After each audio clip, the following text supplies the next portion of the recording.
Zolak and Bertrand live from Patriots Training Camp again today. Practice has concluded. Zo, what stood out for you today looking at the quarterbacks and having the offense open things up a little bit more? I mean, if you look at the numbers, like some of the beat guys out there say that this is one of the most productive days for a guy like Mac Jones, and that Bailey Zappi would have given up a couple more, or taken a couple more sacks on some of the throws with the late timing on the throws.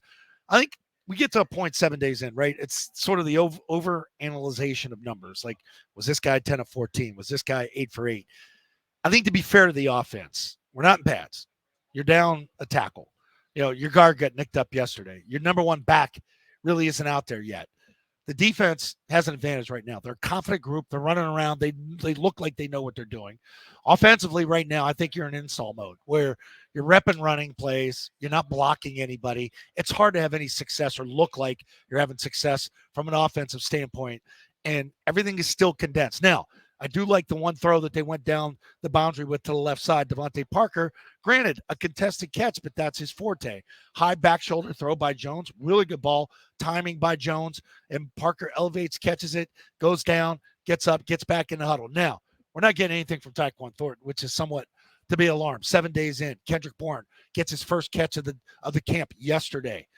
There needs to be more numbers on offense. It can't just be all about the tight ends and a guy like, Pop Douglas that is sort of, no pun here, but the guy's popped. I think pun intended there. Pun intended. And one guy that needs to get mentioned who is having a really good camp and has been very consistent is Hunter Henry. He's made a big impact out there. And he's going to be used well by Billy O'Brien. Billy O'Brien loves the 12 personnel.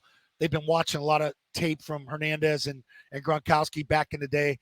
So it's sort of that combination. I do think once Hunter gets going, it's going to get Gesicki going. I talked on our show about I think Gesicki's one of those guys that's going to pop in the months of September. Not a lot of big catches out there now, but I do think once you start figuring where's Juju, where's Hunter Henry, where's Ramondre in the mix, and once Devontae starts catching a couple contested balls, you're going to get some of the crossing routes, some of the verticals with Gesicki open, especially in the red zone. Final thing worth mentioning, Matthew Judon was certainly more active and out there today than he was yesterday. Tomorrow, the Patriots will return to wearing full pads, and we'll see what the participation level is for not only Matthew Judon, but for guys like Trent Brown and Ramondre Stevenson, and we'll see what happens with Cole Strange after going down with a knee injury yesterday. So plenty to look forward to with tomorrow's practice on Wednesday. We'll be here for it, and we will, of course, be reporting back on 98.5thesportshub.com. Make sure you watch and subscribe to our YouTube channel as well. We'll talk to you tomorrow.